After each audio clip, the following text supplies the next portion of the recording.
Okay, I've heard the recording in progress, so I think that that's my cue.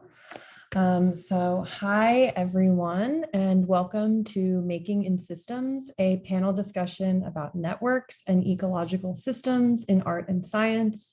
Thank you all so much for joining us. Thank you to our panelists and our facilitator for being here. This panel is the first in what we hope will be a series co-organized by UT Art and Art History and Planet Texas 2050. I'm Katie McCarthy. I teach in the Department of Art and Art History, and I co-organized this lecture along with Heidi Schmalbach of PT 2050.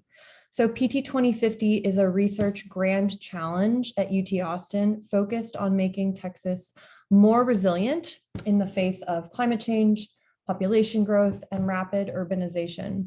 They have a twofold mission of improving transdisciplinary research on resilience and co-designing resilience strategies with communities across Texas. And working with artists is a critical component of this work. If you want to learn more, in just a moment, I will drop some links into the chat. So tonight we're going to be exploring how artists and scientists think about systems, interconnectedness, and networks in similar and different ways.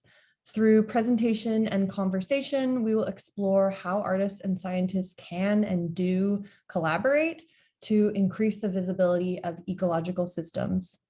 The panelists in Making in Systems, each in their own way, visualize, translate, and study systems and networks through living sculpture, recycled materials, coded environments, and hydrology mapping. Our facilitator this evening, Heather Hauser, also works at the intersection of data and art. Hauser is a professor of English at UT Austin who teaches and writes about the environment, science, and 21st century US culture. Her 2020 book, InfoWhelm, Environmental Art and Literature in an Age of Data, insists on the importance of storytelling and other artistic interventions in making data meaningful. In 2014, she published the book Eco-Sickness in Contemporary US Fiction, Environment and Affect, and her articles have appeared in a variety of academic journals and public venues. She is a co-founder of Planet Texas 2050 and served as chair as the organizing committee in 2019 and 2020. So without further ado, Heather Hauser. Thanks so much, Katie, and also everyone at Bridging Barriers for bringing this together. It's wonderful to be in the PT 2050 virtual house again and to see familiar and new faces. My role now, I'm first of all, I'm very excited to have this conversation that has been ongoing and is really, I think, amping up under Heidi and Katie's leadership here, this conversation about the collaborations and possibilities between the arts and sciences. So my role now will be to introduce our really wonderful artist presenters and also another faculty member here at UT Austin. And then I will turn it over to them to give their presentations. So first of all, we have Everest Pipkin, who's a writer, game developer, and software artist from Central Texas, whose work follows themes of ecology, information theory, and system collapse. As an artist and as a theorist, they fundamentally believe in the liberatory capacity of care not as an abstract emotion, but rather as a powerful force that motivates collective work towards a better world. Everest holds a BFA from UT Austin, an MFA from Carnegie Mellon, and they live and work in southern New Mexico. They've shown and spoken at the Design Museum of London, the Texas Biennial, the 21st Triennale of Milan, the Photographers Gallery of London, the Center for Land Use Interpretation, and other spaces. When not at the computer and in the heat of the day, you can find them in the hills, spending time with their neighbors, both human and non-human. We also have here Hannah Chalew, who's an artist, educator, and environmental activist raised and currently working in New Orleans. Her artwork explores what it means to live in a time of global warming with a collective uncertain future, and specifically what that means for those of us living in southern Louisiana, and maybe also in Texas. Her practice explores the historical legacies that got us here to help imagine new possibilities for a livable future. Hannah's received her BA from Brandeis in 2009 and MFA from the Cranbrook Academy of Art in 2016. She is exhibited widely around New Orleans and is shown around the country at the Laumeier Sculpture Park, Wave Hill Public Garden and Cultural Center, Minnesota Center for the Book Arts, Giordane, and Asheville Museum of Art, among other venues. Her work is held in the collections of the City of New Orleans and the Ogden Museum of Southern Art. We also have visiting us Christopher Lynn, who's a Brooklyn-based artist and educator with a background in research science. Fueled by a lifelong obsession with fossils, his experimental installations, sculptures, and performances question the world we inhabit and envision the one we will leave behind. After receiving a BA from Yale and an MFA from Hunter College, Christopher was awarded the C12 Emerging Artist Fellowship in 2016.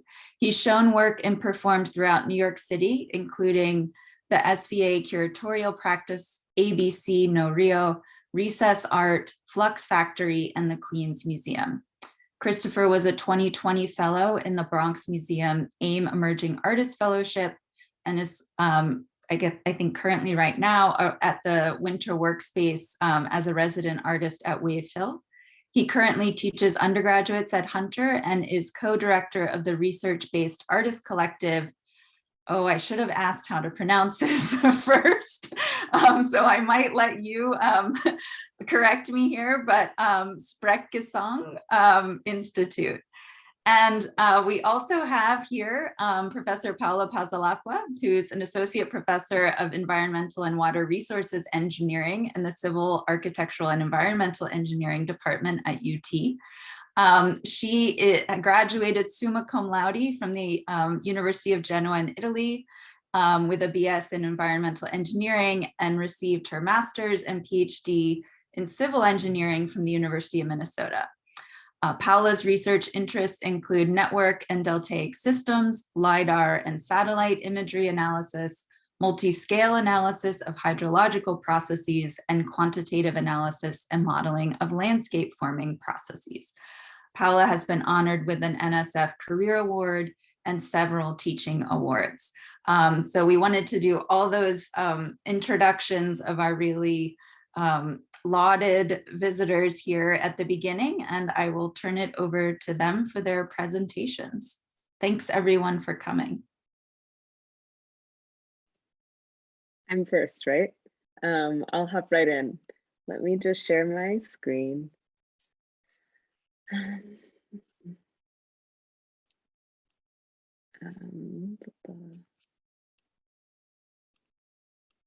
Oh no, why won't it let me share my,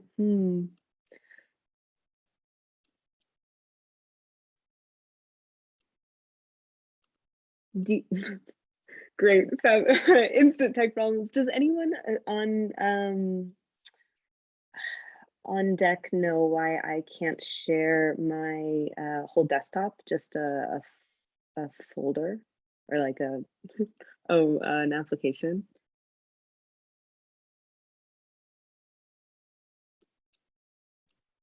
I can maybe do it without notes. The Bridging Barriers team that you should be able to. Okay, maybe I'm able to share mine, but are you able to screen share at all?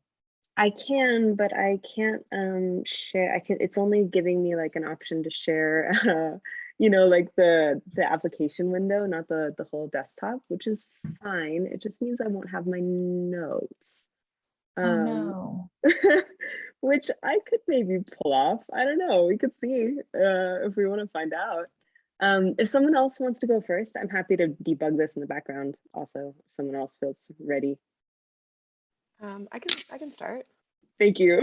Sorry. Okay. No I'll see if I can fix this in 10 minutes. Thanks so much. Okay, cool. Hopefully I'll have an easier time. Okay. Gosh, how do I start my slideshow? Okay. Okay.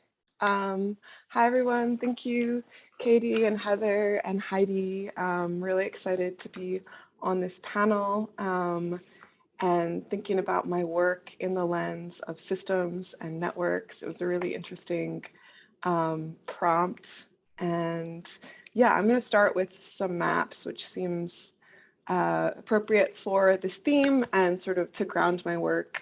Y'all are probably pretty familiar with geography of Louisiana as our neighbor, but on the bottom is sort of the classic boot shape of our state, and then on the top, the actual walkable land of southern Louisiana, and New Orleans is nestled right here. Can y'all see my cursor when I'm moving it? Yeah, okay. So you can see that that would be right here in the boot, that New Orleans is actually a coastal city. So my work in the past few years has been trying to, oh gosh, kind of understand how did we get to this place where we're so precarious. And then, oh gosh, okay. Some more maps. So some maps of all of the pipelines and fossil fuel infrastructure that cross southern Louisiana, and then this is the offshore oil platforms, and then again this sort of map you'd see with all the states, and then the actual walkable land. I'm showing you this again to kind of cross-reference with all of the resource extraction, sort of how we've gotten to this place and the relationship between all of this exploitation and extraction to our precarious position. And then another resource I look at a lot is Petrochemical America, which has really helped me think about the connection between the legacy of enslavement and our current petrochemical era.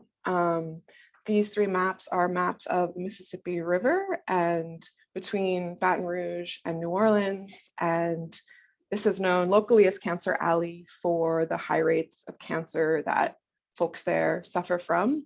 And in the top map is sort of pre-colonization, pre-levees when the river was going all over. Middle map is that during the time of enslavement, all of this land was parceled into plantations. And then in the bottom map is how this land is used now. And a lot of these former sites of plantations are now petrochemical infrastructure. And two more maps from Petrochemical America just to help ground my work. The top map is all of the chemicals and different products that are refined upriver from New Orleans. And then on the bottom, all of these sort of plastic products that, you know, we're all familiar with, that we all use and pass through our lives, and seeing that a lot of these things are made just upriver from New Orleans. So a lot of resources are extracted underneath Louisiana, just off the coast of Louisiana, and then piped up to Cancer Alley and refined, often on the fence line of these former descendants of formerly enslaved populations, these first free communities of color. So that is sort of the prompt to think about this body of work and thinking about how to visualize these legacies, and also wanting to think about like how can we imagine a livable future and what does that look like? So I started making paper, which I call plasticane, and I'm combining bagasse, which is ground sugarcane. When they're refining sugarcane, the waste byproduct is bagasse, which is like the straw material, and they just have mountains of it. And this is them shoveling me some with, I'm combining that with shredded disposable plastic that I'm just sort of finding outside of my studio and collecting as an active environmental stewardship. But a lot of this is the kinds of things that are made just upriver. So kind of materially combining these two materials into one as a paper, and then that's the substrate that I'm creating these drawings on. And this drawing is about a specific community in Laplace, Louisiana, and they're fighting a plant there that is releasing 10 times the amount of this carcinogen that should be allowed. And they're trying to have the EPA restrict the emissions there. And the top is this oak tree that's on the edge of that land. And then the bottom is the plant itself, and the roots are kind of commingling and thinking about how we're so entangled with our landscape and both the people and the environment that are being exploited and just extracted from, and, you know, drawing on the legacy of sugarcane, which was this staple chattel slavery crop and the most dangerous for the enslaved persons forced to harvest it, and then combining that with plastic as a sort of current, you know, sort of how racism and capitalism has manifested over time and allowing us to just, you know, have these industries, you know, imperiling our future and directly poisoning people. And then this is a detail. So the plastic is in the paper, and when you're further away, you can kind of, you see the image and it's beautiful, but as you get closer, then you start to like notice the bits of plastic, and you might even recognize a brand or something that like you yourself use that product, and sort of thinking about your personal implication, which of course we're all forced to use plastic. But, you know, how can we imagine a future that's different than this? And then this is a nod to Wave Hill. This was to give you a sense of the scale, what it looks like in a gallery. And then thinking about materials. So I'm thinking of like, I'm biking to my studio and I'm trying to harvest materials as sustainably or recycled as possible. And I'm also thinking about how I'm powering my work. This is a project that is powered by solar panel, and you can see there's this like white tank that's rainwater harvesting. And this is, the piece itself is an installation, and when it travels throughout the city of New Orleans, it moves by people pushing it. So that in itself becomes kind of a performance, and cars have to make way for us and kind of like make sense of what is happening. And there's these 4 women that are helping me are also artists that make work about the environment or labor, and that's my mom as well, helping with the push. And then, oh gosh, okay. This is the installation. So my sculptures were riding on the solar cart, and then we unpack it and becomes this installation where the viewers are sighted in between this sort of like dystopian vision of the future with these pipes and planters made of embedded plastic and sugarcane, but over their heads is the solar energy and the rainwater harvesting, and creating the site in between that's like a space for conversation to think about, you know, individually what changes can be made, and sort of collectively what can we imagine. And then on the top, gosh, okay, the top image is a close-up of what the planter structures of these sculptures look like, and you can see the embedded plastic. So you're kind of like drawn into this experience, and then recognizing this plastic waste, and then you can see a bit of the pipes of the sculpture, which I'm also thinking about pipelines and sort of what's growing out of this cultural detritus.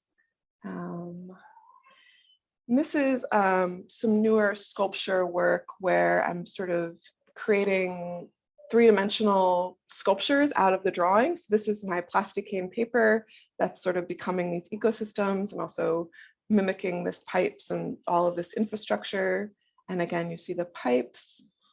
And this also has its own watering system in it. So I'm using sort of the language of the pipes, which are mostly dysfunctional in my work, but kind of thinking about all of this petrochemical infrastructure in southern Louisiana that's like, no doubt, still going to be here. We're turning away from fossil fuels, and we certainly will be soon.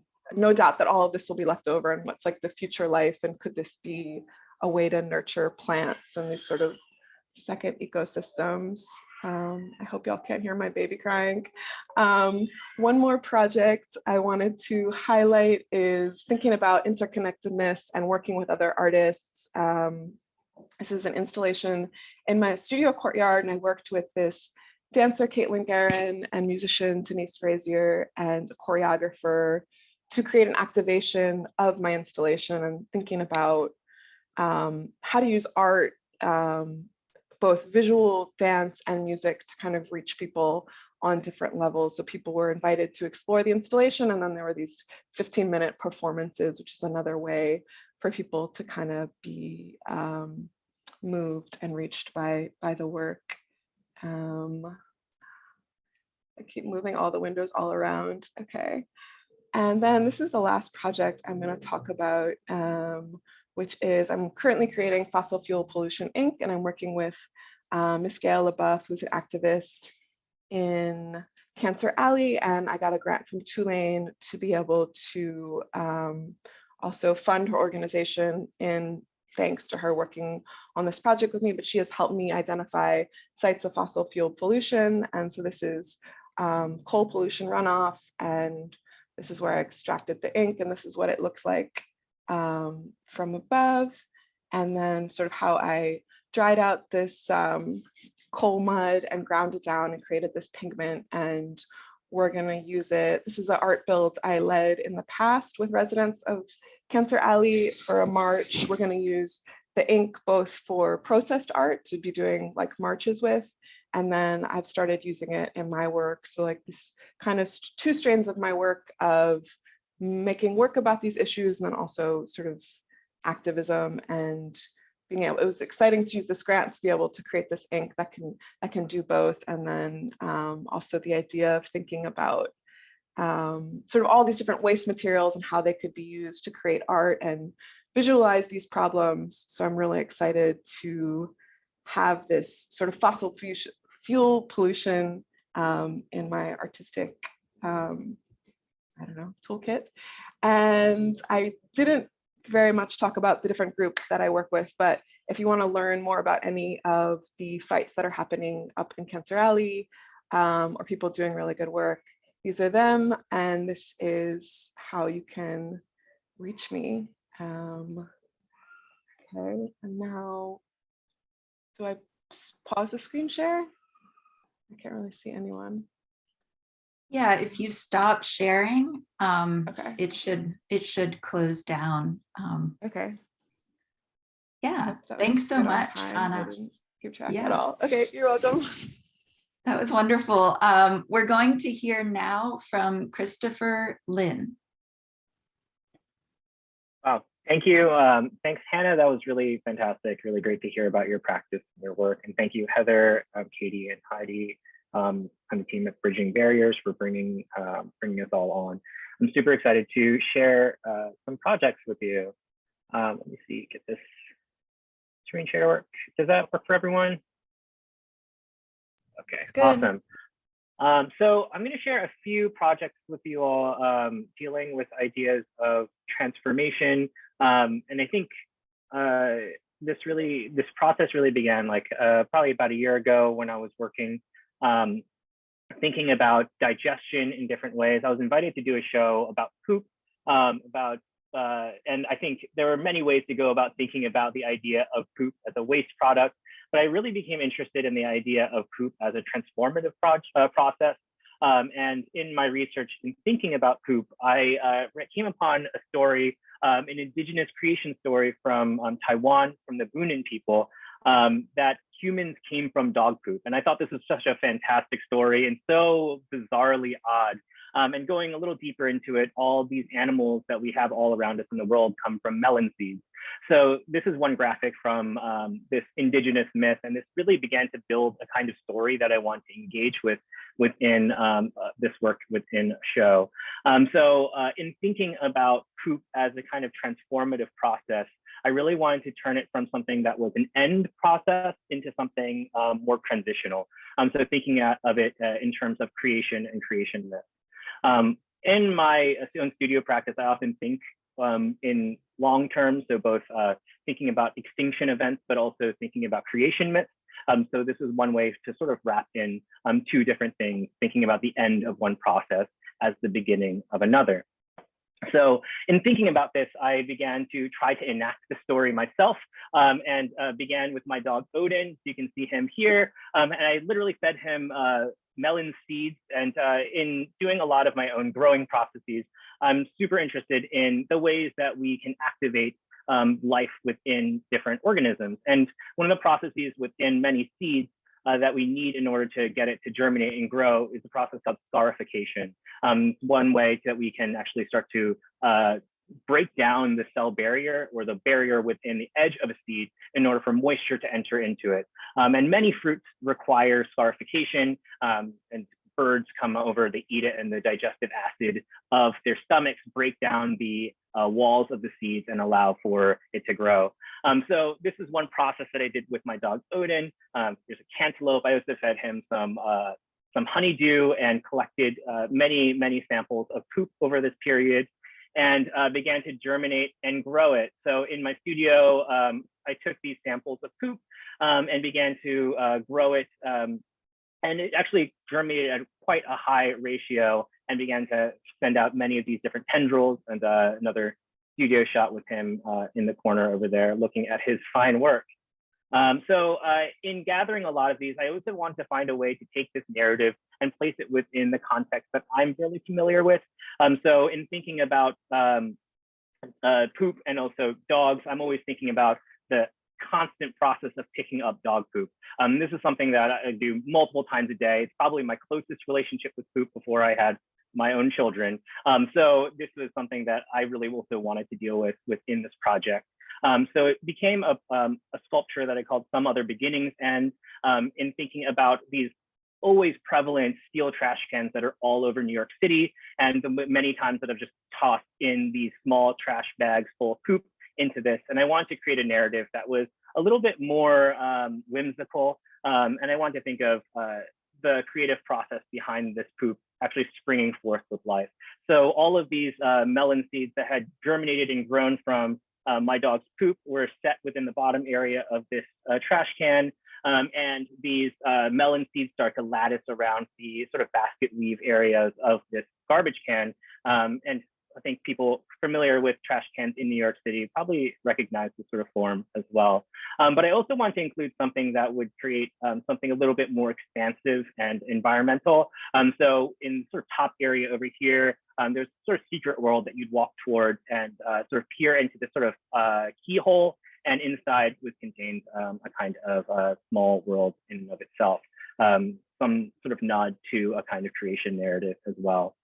So over the course of the exhibition, this is at Cuchiprito's gallery, this small setting of melon seeds actually took over and grew quite well. Many of them began to flower, which was really fantastic kind of surprise within it. I was really trying to get them to come up with more fruit as well. So I was, for a while, I was also hand pollinating them, but the exhibition ended by the time that some of them began to transform. So I didn't get any fruit from it, which would have been a really nice full cycle system within this, but it was one way for me to understand a creation myth from Taiwan, where my family is from, but also thinking about it in terms of where my home is as well and my own personal narrative.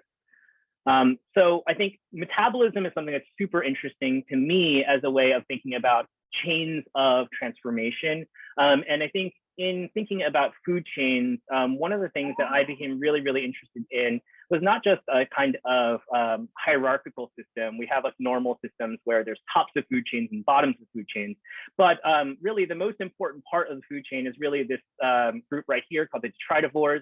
And these are a group of organisms that eat all this waste matter and turn it back into energy for plants to grow. And they actually are the engine that really creates all of this food system to sort of launch back over again.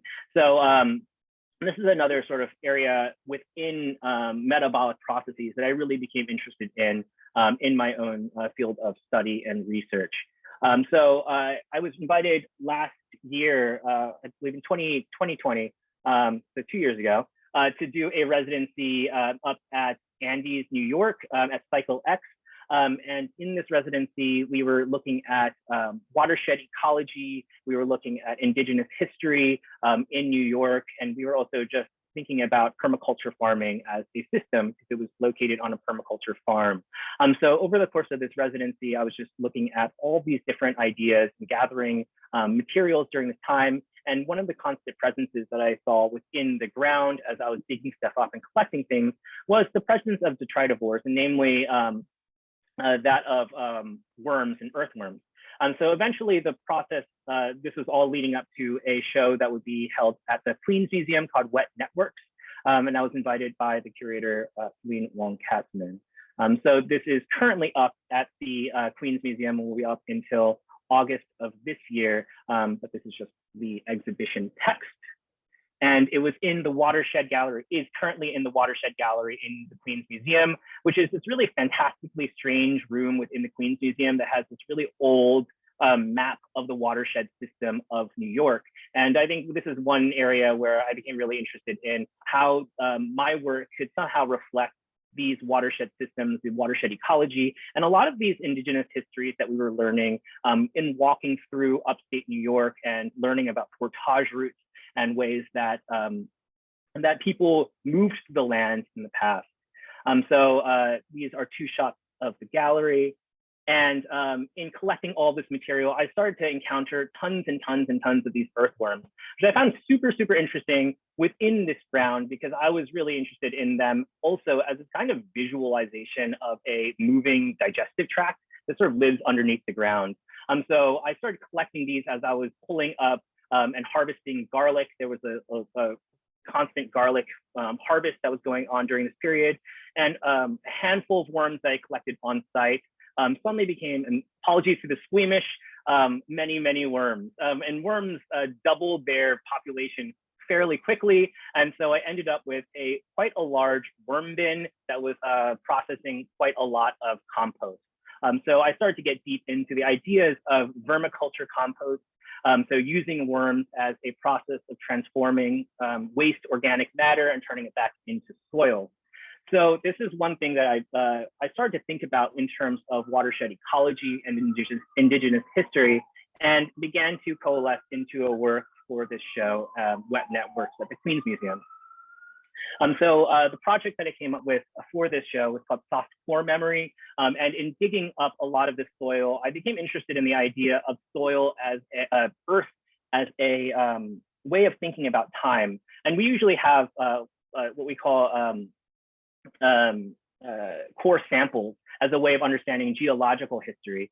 So I wanted to sort of turn this idea on its head and think about the earth as something living and soft rather than something hard and just unmoving and unchanging, which it mostly is when you're actually digging into the earth. So I had 3 of these core samples that I collected from areas of Andes, New York, and placed them in these tall glass tubes.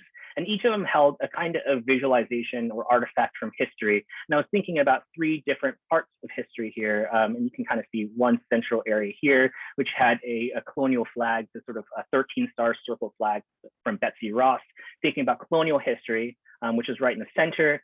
There was a set of wampum beads that was provided by my friend and artist, Tecumseh Caesar. And in thinking about the Wampanoag tribes of Long Island. And on the far right, there's this really bizarre object or tchotchke that I found walking around New York, a stress relief toy of the Statue of Liberty, which I also thought was just so bizarre. And the idea of just sort of squeezing a stress relief toy of liberty as this sort of emptying out of this object of our collective history. So 3 objects over the course of time within the show slowly got digested. So thinking about how we process difficult histories, how they transform, and how they turn back into really vibrant living matter. So this is one of the transformative processes that happened within the course of the show. And also, as I was continually feeding this, this project, I would be taking decaying matter, old fruit, and namely within this, this was happening right at the end of fall. So there are tons of pumpkins being thrown out from jack-o'-lanterns. So I was feeding it old pumpkins that I saw around the streets. And all of these began to burst, forming networks of roots because the soil was so rich with what we call black gold, or the poop of all these worms digesting all this material. So I became super interested in this idea of transforming history into new growths through this idea of soft core memory. I was also invited to do a show a little bit later that would be located at the Oculus at World Trade. And this was such a bizarre place to have a show, especially thinking about ecology.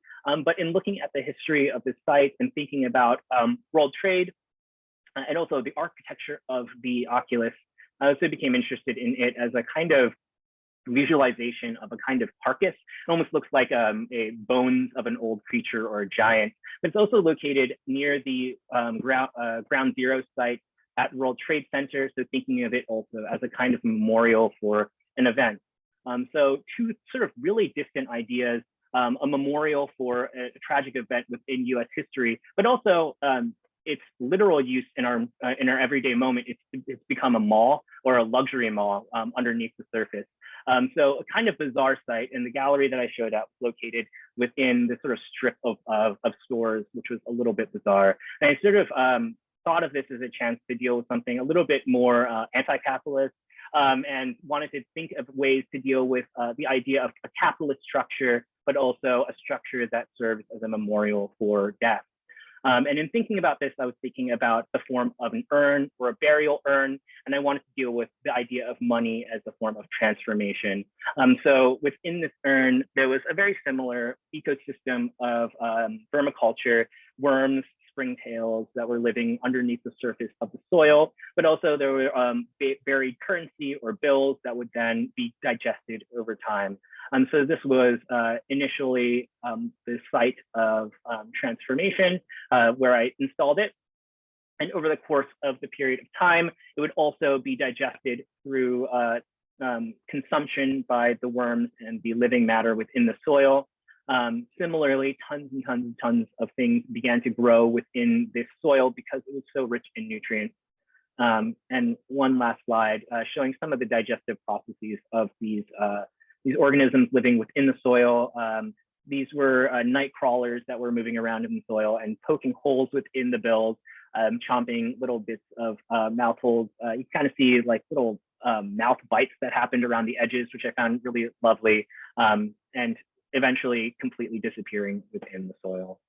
So these are three different projects that I was dealing with, thinking about digestion as a system, but also thinking about it in terms of a sort of linking system between the death of one thing and the beginning of another, in a similar way to thinking about what detritivores do within our own food chain systems, and really led by my own research within my studio.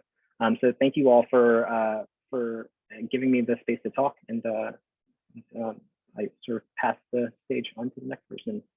Have a great day. Thank you, Christopher. Yeah, that was also magnificent. I'm not sure how we are going to contain the discussion. There's already so much, but we will turn it over now to Everest Pipkin. Awesome, thank you so much. I have a plan, but we'll see if this works. If not, you'll just see my notes as I go, and that'll be fine. Okay, so can you see a slide with my name on it without my notes? Yes. Yes? Great. Oh, it works. Okay, fabulous. This is just an accident of how I set up my slides, and so be it. Anyway, I'm Everest. Thank you so much for having me. It's a joy to be here. In general, I work with data sets, like quote unquote big data, but with the full knowledge that this is only ever like the lives and experiences of people as bundled up and repackaged through processes angled for usefulness or at least posterity. And my work, both in off and online spaces, looks at all that assembly, all that human life, all the ways in which this immensity of access to so much human creativity through time is both a gift and, like so many gifts of abundance, one that has been commercialized on in corporate or capitalistic structures or in research, including towards surveillance and weapons research, and how this kind of returns to act back on all of us. But we'll get to that in time. I didn't study programming or computer science. I didn't even know that artists were like making code with art with code until I was like almost done with my undergraduate degree in painting at UT Austin. At the time, I was making these one-page painting like websites, which was incidentally right around the tail end of net art. I'm not going to dwell too much on this. I made them a long time ago. They feel very naive now, but I wanted to bring them up because of their methodology of construction, which is handmade, mostly in HTML and CSS, code written directly in the text editor, a material understanding of the construction of a website that felt much closer to my painting practice than any of my curatorial or other digital work, despite the surface level sharing of digital space. This methodology of making, of course, is not a rare way to engage with the internet. Viewing source, copying how, reading through how something was made, copying bits over. It's how I learned how to make websites in my teens, haunting forums and homepages. It's how the majority of the internet was made them. Front-facing websites that contained all of their information at the fore, human readable, handwritten. But this is an increasingly rare paradigm of construction. Already in 2012 or 2013, when I was making these little domains, this idea was nostalgic. I hosted several of these on NeoCities, a GeoCities-like website builder that was already thinking about that old internet, that hand-built internet, and the internet made mostly by individuals. There are so many problems with that internet too. I'm not advocating a return or even nostalgia, particularly its access, its cost, its vision of what a default user was, embedded whiteness, wealth. But as a touchstone over and over again, I think about making these websites as a painter, learning to make them like I learned how to make, which was paint, which was going to look at paintings in a museum, seeing how somebody else had done it, and then how accessing that type of sublayer on the internet was as simple as hitting Command U or viewing source. It's something I've never been able to shake, the feeling that one of the best parts of the internet is how visible the substrate is, like how apparent to hand, how it's only just ever skin deep. Around this time, I was also making Twitter bots. This is Moth Generator to the left, Tiny Star Fields to the right. Both of these live on Twitter still, producing intermittent works for the timeline. And how I would talk about them at the time I was making these was like this, devoid in space, images and code without context. But how they actually look is this, which is entirely within the context of Twitter, presented with news, sidebars, suggestions that are tailored to you, tracked, which is alone, right? Alone of my power as an artist to the conviction to the space of Twitter as a corporate entity, and one that hides all of the logic of those programs behind the server-side interface of a tweet towards corporate gain. When I began to see my own work as situated within this really specific corporate context, I began to, of course, look at what could be made or used outside of it, which is what led me into making work with and for the public domain. This is the Biodiversity Heritage Library, which I used botanical illustrations from as the basis of my 2016 game, The Worm Room. The Worm Room is a first-person exploration game and digital interactive artwork kind of set in this series of endless glass greenhouses, each generated as it's walked into and built entirely out of public domain and Creative Commons historical illustrations. Working with objects like this and in game engines in general, I became very obsessed with the labor and many lived lives of the pieces, who made them, where else they'd been used, how they'd been used, how many alterations they'd been seen, how many concurrent screens these objects were on. And I began to collect and situate these Creative Commons 3D models in this series of screensavers and generative video works, thinking about what they'd be like given agency, given time. This isn't, of course, different than how these models get used in general. This is why I love asset store collage, flat games, games made in pre-existing tool sets, games made quickly out of the curation of so much already existent care and labor, the assembly of all that human life into a new thing. It is truly one of the best things about being on the internet. But I wanted to make things that let them spend time with themselves, if that makes sense. Live, running in real time, understanding time in a way that a video work does not.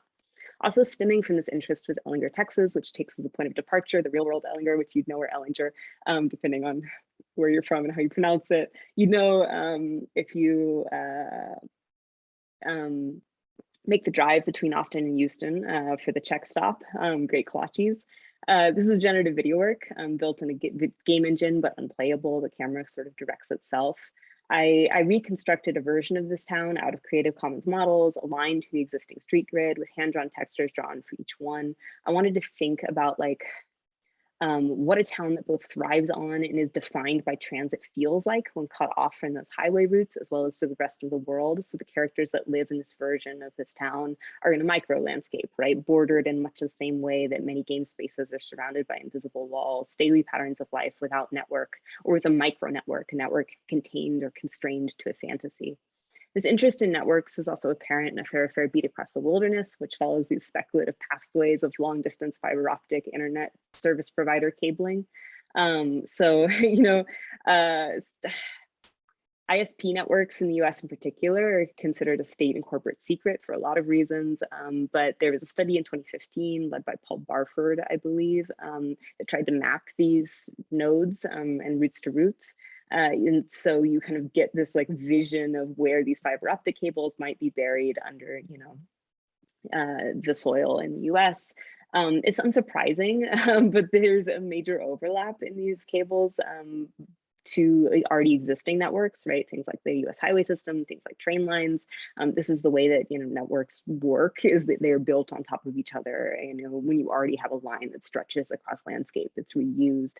But what this allows me to do was extrapolate this one kind of line of a fiber optic cable that runs from New York to San Francisco, more or less from the stock exchange to the Googleplex, and follow it under a highway through this kind of extrapolated pair of latitudinal and longitudinal nodes. I then sent these to Google Street View and wrote a system that programmatically loaded that location on the road, pointed the camera straight down, took a screenshot, and strung them together into this book. It's about 400 pages long. It's both kind of a attempt to photograph something that's very intentionally kept invisible, right? This like fiber optic infrastructure, which is both state secret and corporate secret, as well as like a survey of highways and roads.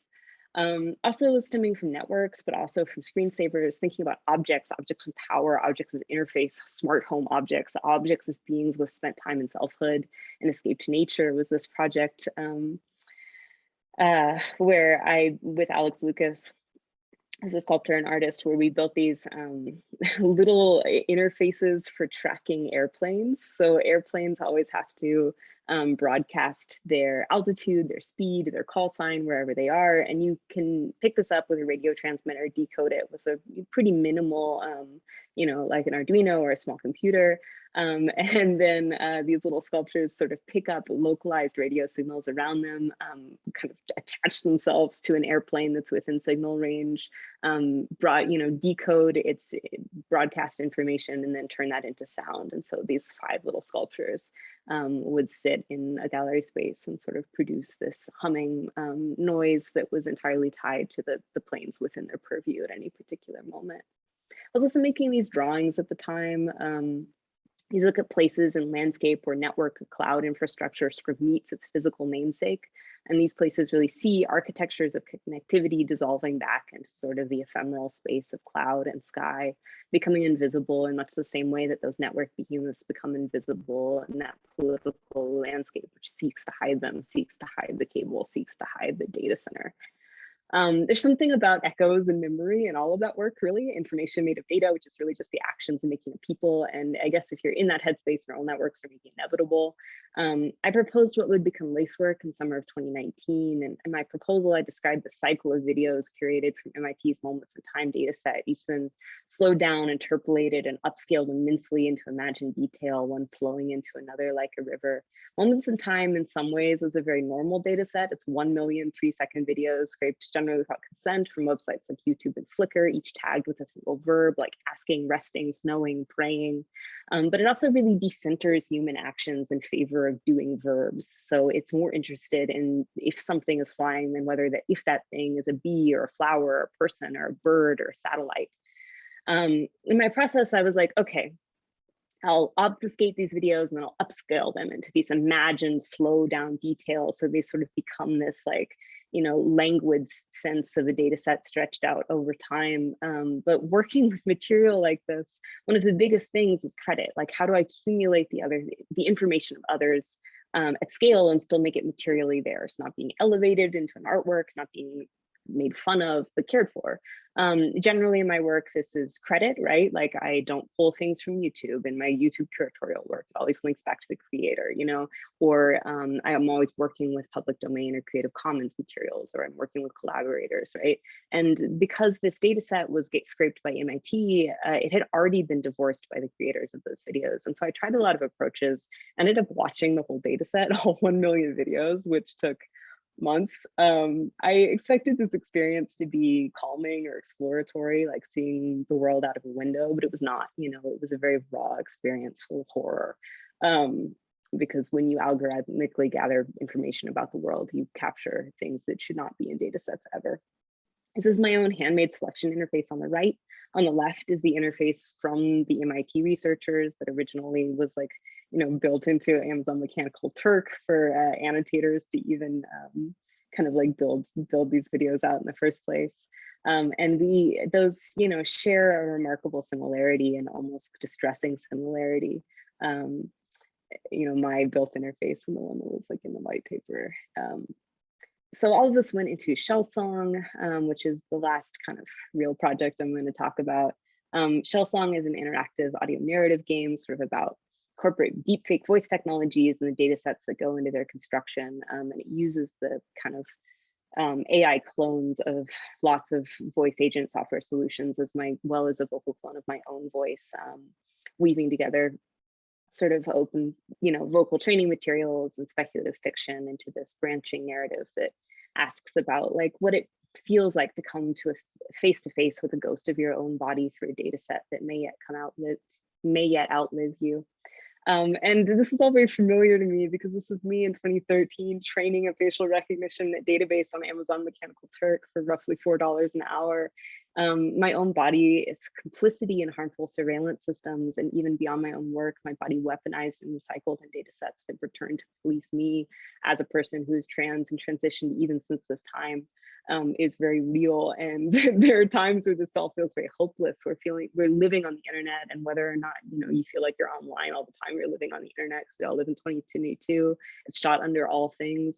It's both heartbreaking and overwhelming. And often I'm like, where do you go from here? And for me, the answer has always been tool making, organizing, finding place with small communities, both my local one and my digital one.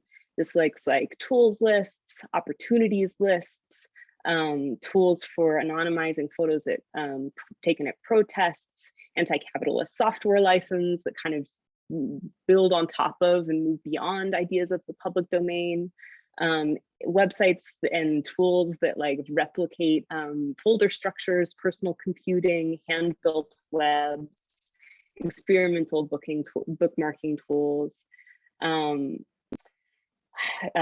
tabletop games, minimum viable environments, games that exist in low-tech spaces, games that exist out loud between people, and frankly also rerouting a lot of the time that I had previously spent in the studio into work at the community gardens, the food bank, and local habitat restoration projects, because art, although integral to the human spirit, is not going to save us on its merits alone. That is something we all have to do together through different kinds of work. Okay, that's it for me. Thanks so much, Everest. I'm going to turn it over now to Paola Passalacqua for a little response. Go ahead, Paola. Yeah, thanks so much, Heather. Thanks everyone for organizing this and for the honor of starting, kind of kicking off the discussion and reactions to all the art that we saw. And it's wonderful because my personal connection, I mean, there's so much science in this art that we saw, and there's so much art in the science as well. Like just thinking about my personal work, with Anna, we saw Louisiana, and I think a lot about disturbances of coastal Louisiana because I work a lot on the science behind coastal restoration, right? And I've encountered myself the need for really looking at the arts as the best way to illustrate those concepts, right? What does it mean for a landscape to be disturbed? What does it mean for a landscape to be restored? And those are things that we communicated with arts so much better than some of the math that, it may mean to me. And then, with Christopher, all these idea of watersheds, and there's hydrologic cycles, and there's food chains, and all these interconnectedness that again really requires, there can be a lot of math behind it, but it's so wonderful to see it represented in arts, and that can reach out to communities in a way that is so much effective, or it can be more effective definitely than a paper that we may write or things like that. And then with Everest, then I was thinking about, of course, networks, and networks is one of my biggest passions really, and thinking about those links and nodes and what does it mean to have data. And those are usually things that we as scientists, we often encounter this, and how am I going to represent this big data set, right? How am I going to communicate these ideas to the general public? So to me, one thing that I always have in mind is, first of all, it's wonderful that we have these events, and really we should work together way more than I've done in my past, right? Because when I wrote that grant on deltas, I was like, I really want to work with an artist, and I'm an engineer, and that connection is not necessarily easy to establish, how do we communicate with each other? Is this something that an artist would want to do from a scientist perspective? I didn't know whether that was the case. But I think it's really important because this reaches out to the communities and to the people that live on landscapes, right? Lots of the work that we do, and I'm talking about myself as an engineer that works on flooding and coastal resilience, but a lot of the solutions that we develop really need the public to have a say, right? Or to be able to understand what the solution means for them. And that really comes through the arts. So, I would be interested in seeing what the audience get to say about this, what comments they have. One thing that I would say for myself is that I think in education, the way we train people, I think the path to science and arts should be much closer than they are. Like, I don't see why a scientist can't be trained in arts and why an artist can be trained in science. And I think there's barriers, right? You know, we've talked about it with Katie before as well. It's like, oh, you're good in math, you're going to be a scientist. What does that mean, right? I mean, if you're able to do these representations, it's such a great thing for science. And I think some of the science knowledge is really good for the arts. So to me, this really, reinforces this idea that I have, that I think we should train people much more across these boundaries and bring people from the arts to the science and from the sciences to the arts. And I think who's going to benefit from the disciplines themselves, but also just the people and the communities that we're all trying to talk to, because we all have the same goal in the end, to direct our work to something that is going to be important and helpful for the communities and for us living on this planet. So I would be happy to open it either to the artists in talking about science, or just seeing other, I don't know what the audience get to say about this, but I think this is wonderful. Yeah, Christopher, Hannah, Everest, did you want to respond to Paola now before we move on? Sure. I think my own professional background, coming out of college, was dealing in some in medical research. I think there's so many parallels that go between my time in the lab and also my time in studio. I think at the core of both art and science is inquiry. So asking a question and just really getting after it. And I think there's so many parallels that happen just from thinking about how to go about understanding the question itself. Maybe not so much about finding the answer to the question, but why you're asking the question, the ideas that surround it, and how to use that question to formulate another question. And I think that's been really, really key to my own studio practice. And I think I reflect back on my own time of the scientific process often in dealing with studio experiments, and also how I go about addressing an idea. So I totally agree about the connection between art and science.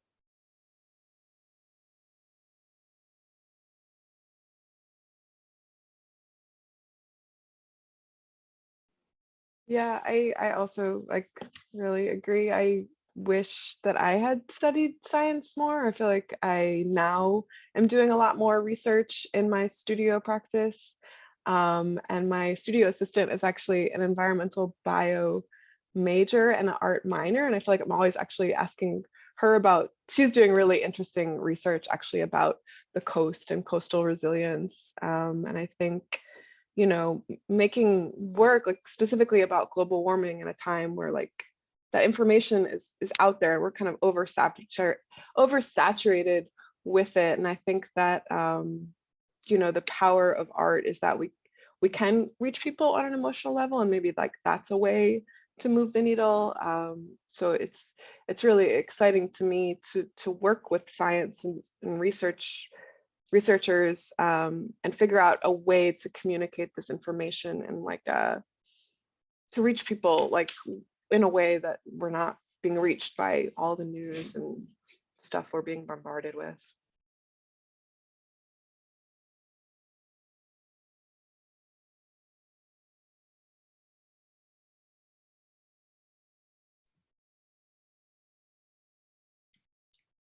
Well, maybe, I don't know, Everest, if you don't have to comment, but I didn't want to jump in if you were about to jump in. I don't have thoughts that others haven't expressed, which is yeah, there should be more collaboration. Yes, I wish I had more of a science background. Oh, the things I'm learning now in my studio, spend a lot of time around plants and, yes, that comes in my studio practice, but I feel like no surprises there. Well, maybe, or Paola, anything you wanted to add?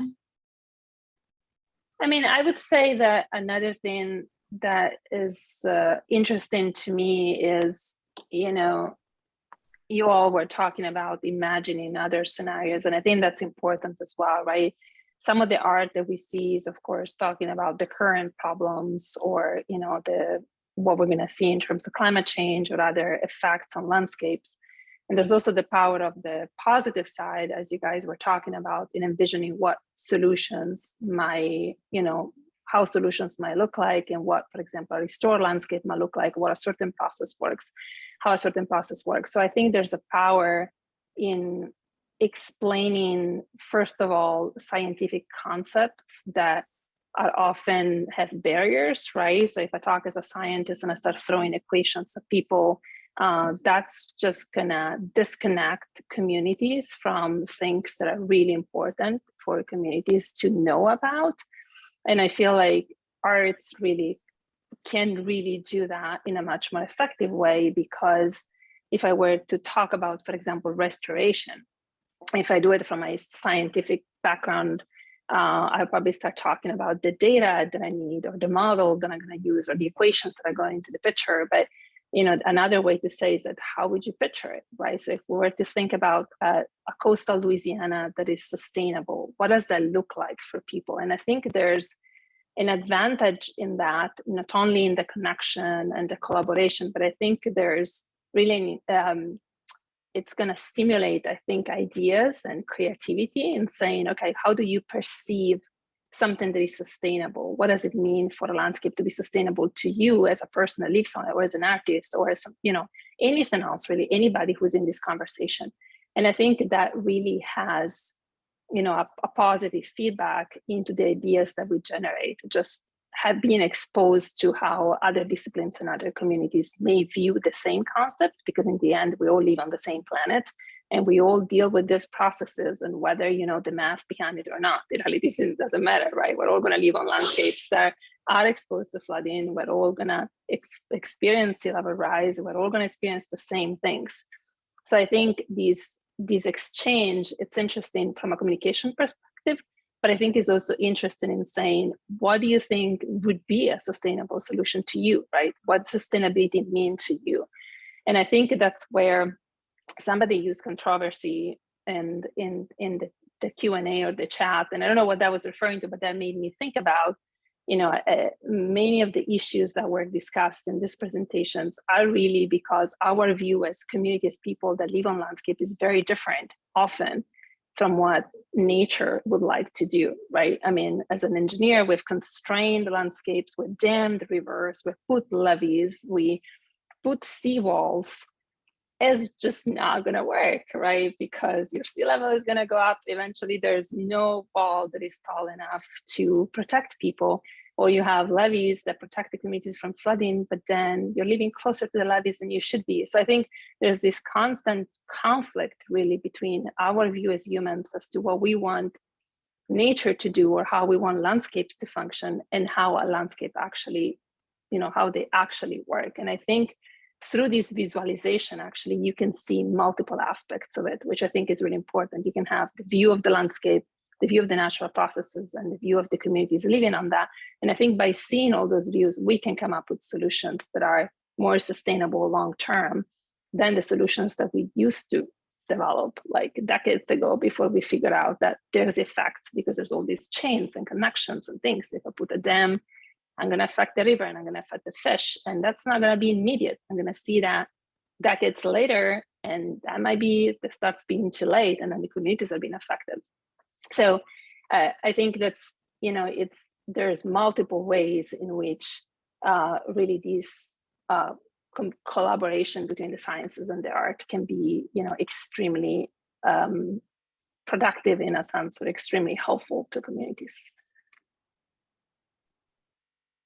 Yeah, maybe I was interested in, you just said, Paola, visualization, and that came up in a number of the presentations, or this idea of making visible, which is something I've thought a lot about. But one of the things I was really also interested in across the presentations is how there's this kind of like activation, right? There's this like, at the same time as it's thinking about what's not visible, for example, the fiber optic cables, Everest, or the worms that you might not pay attention to, or, this polluted mud that can be transformed. Like, I see you all really interested in transformation, but it's also like you're sort of activating these materials. I think, Everest, you said giving agency, sort of like letting processes and systems go, I guess. And like the unpredictability of that, I thought was really fascinating. Like what you're saying, Paola, like these conflicts, like that there isn't, that there's been, that these are states of conflict, and like really the unpredictability of a lot of your practices, or this idea of like setting something going and maybe seeing where it goes, was really interesting to me, in this idea of, you know, systems as always like having unpredictability built into them, really, and especially large complex systems. So that's not so much a question, but it was just something that I was really interested in, and made me, your point then, Paola, made me think of it. So you can comment or not, but I admired it and found it like a way of bringing together a number of, or all of your presentations, that is also in line with, I think, a lot of, in my world of the environmental humanities, like there's just certainly a lot of interest in like these unpredictable systems. And, you know, even if there's certainly still an anthropocentric perspective in a practice, or origination, like seeing what might happen out from that. So yeah, if anyone wants to pick that up, we do have some questions in the chat. So I'll just see where we are.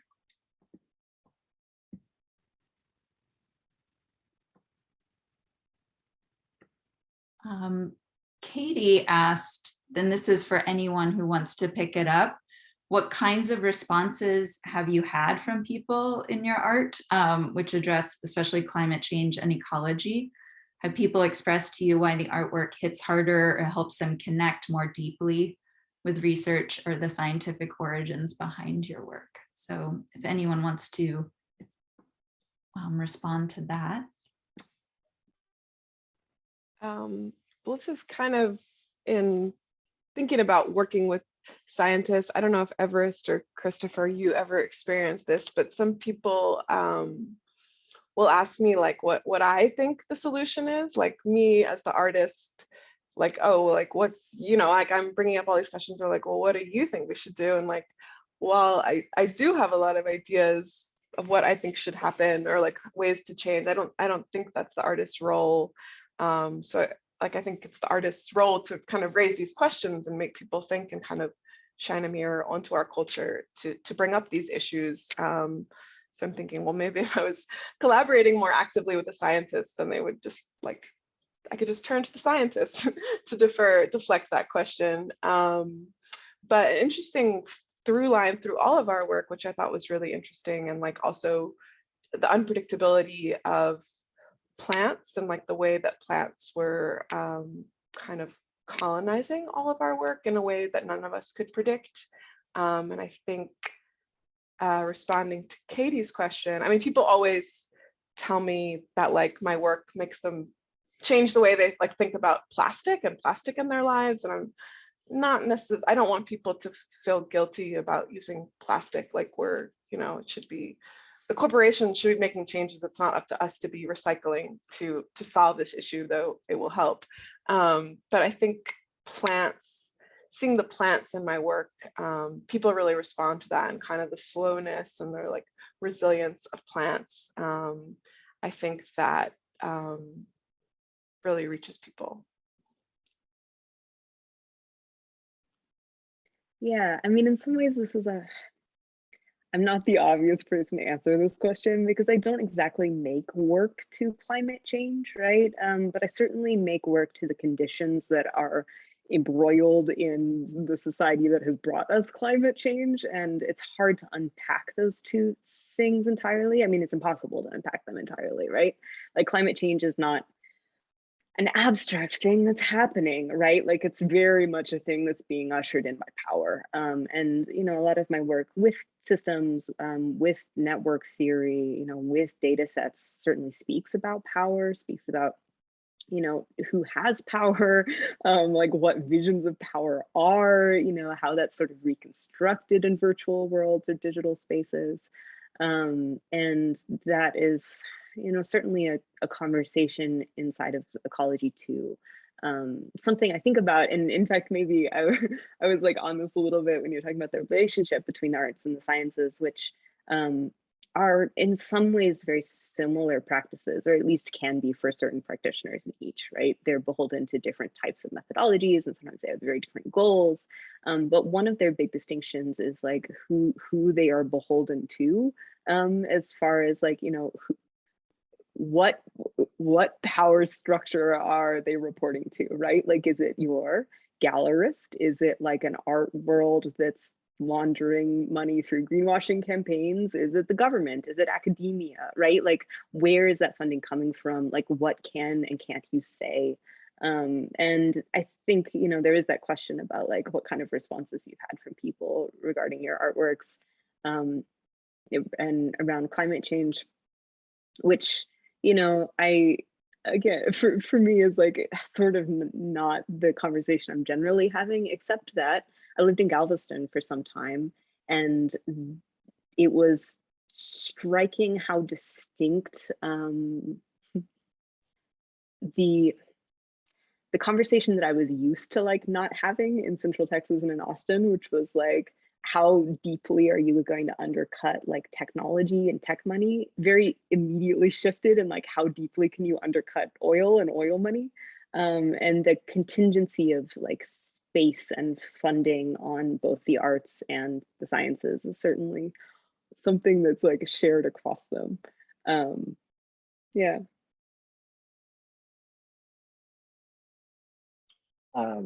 I can chime in for a little bit about this. I think a lot of my work is, at least in the way that I frame it in my head, goes to this like conversation about control over an environment and control over systems and systems of organisms. I think of my work as collaborations often with other organisms in ways that their processes can be mined for metaphoric meaning. So in thinking about the way that an organism normally and naturally functions within its system, how can we find meaning? How can we find connection? And how do we also find ourselves within that same larger system? And I think often as humans, we see ourselves very separate from the environment we live in. We like build up walls, we like make everything really pristine and clean. We make sure that there's no bacteria around. It's just very separating. And I think in my work, it's really important that there is a constant connection back towards other organisms, that there is something to be gained within a conversation, a collaboration, a interaction with other things that would otherwise be seen as different from us or not within our same sphere. So I think that's sort of tertiary to the idea of climate change, but I don't really think in the larger sphere it really is. I think in looking at indigenous knowledge and looking at knowledge from people's, from civilizations of the past, it's not so much about what we can gain from our environments, but how much we can work with it. So I'm thinking in particular about how we can think about soil ecology and how different crop rotations can actually give back nutrients to the soil rather than having to constantly fertilize and add more systems and add more waste. There are ways that we can work within our systems that are currently present that can be more ecological and be more sustainable. And hopefully through the act of searching and mining through metaphor, my works try to reveal some of those more hidden interactions. Well, thank you. I know that there was one more question in the chat, but we've already gone over our original 7 o'clock time and are at our new 7:15 time. So I wanted to just respect everyone's evenings here, especially if you're in Austin where it's really beautiful and you might need a break from Zoom. But I really wanted to show our gratitude here at UT for this conversation and the presentations by Hannah, Christopher, and Everest, and Paola for your perspectives as an engineer and scientist. And thank you again to everyone who organized this event, including Katie McCarthy and Heidi Schmalberg from sorry, from Planet Texas 2050. And thank you to everyone who joined us tonight.